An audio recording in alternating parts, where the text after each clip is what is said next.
Hello, MySpace Secrets here again. Welcome. So much is happening in the news, and they're not telling you, folks. Even many of the talk show hosts that I've seen that are actually freedom-minded, I think they're under major watch at the moment. We may even see some shutdowns on some of the major broadcasting areas before the end of this year. Why?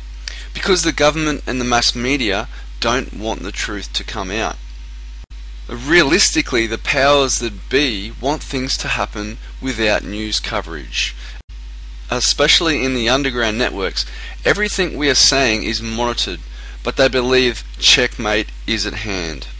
So it really makes no difference. I think basically we all just need to be out of the line of fire as things deteriorate. Like I said, there's lots of things happening.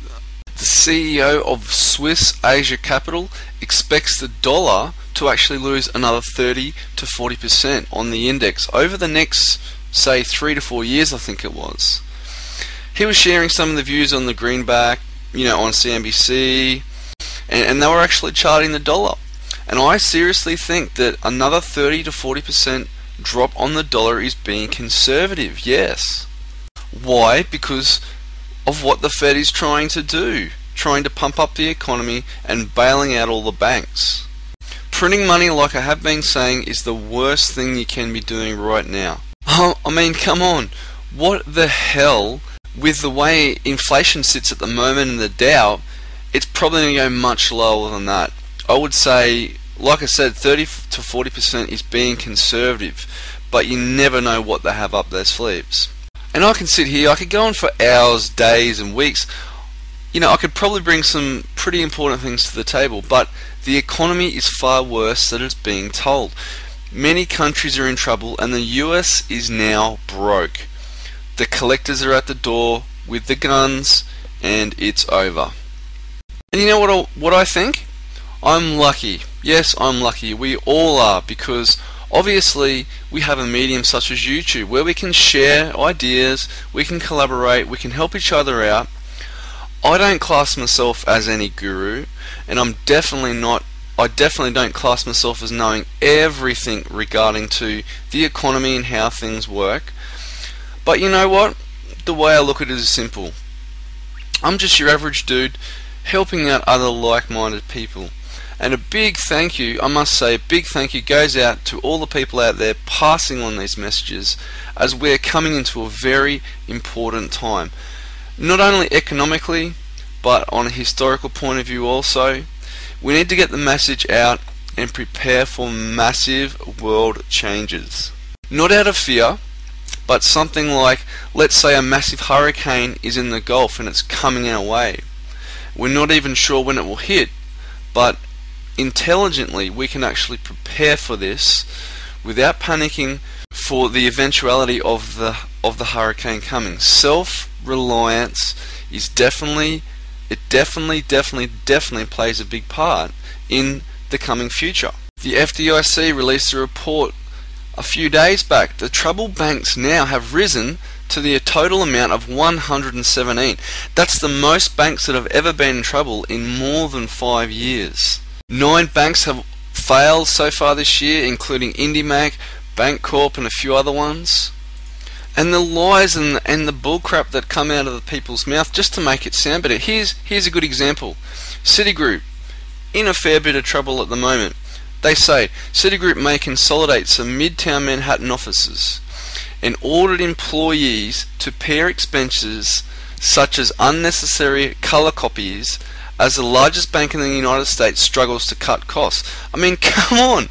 If you're talking, okay, let's talk millions, possibly even billions of dollars in write-downs, what the hell is cutting back on colored copiers and staples and all sorts of stationery they're saying that's going to make a difference? It doesn't make diddly squat. Do you think that they're spending millions of dollars in paper copying and colored paper copying and using pens, pencils, stationery, all this stuff? They're saying they're going to cut back all this stuff and they're saying it's going to decrease the amount of debt that they owe. I mean, come on. And also another good example of the bullcrap coming out of some of the analysts' mouth. Major headlines this week: mortgage applications have risen for the first time in 3 weeks. Okay.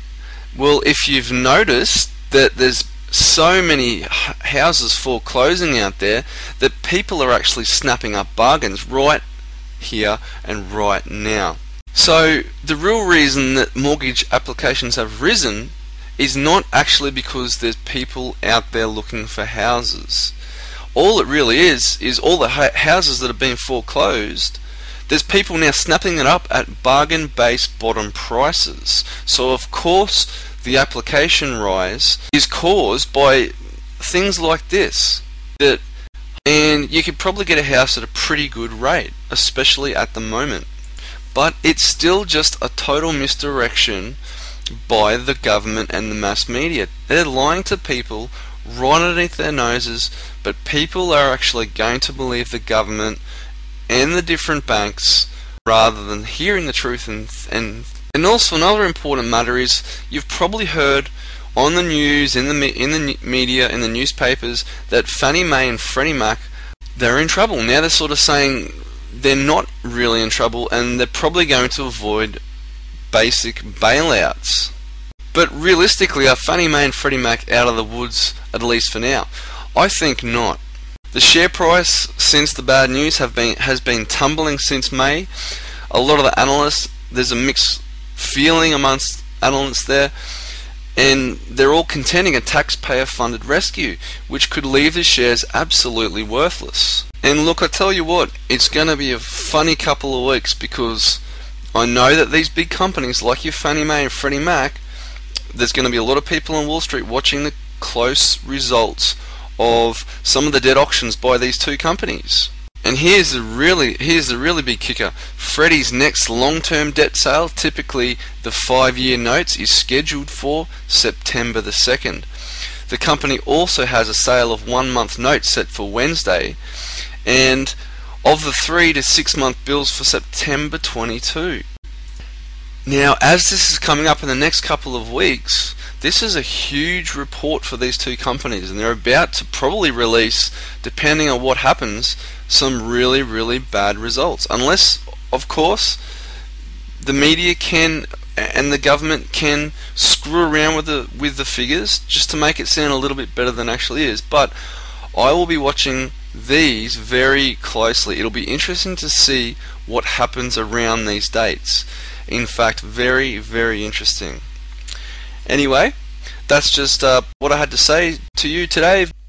Okay, thank you very much for watching, people. I enjoy your comments. You can email me at financial911@gmail.com for any questions. Thank you again for watching. Obviously, I might have missed out on a few things. Please add your comments below, and remember to subscribe on the right hand side. Okay, thanks very much for watching. Look forward to listening to your comments. Enjoy your day, and I'll talk to you all very soon. Bye.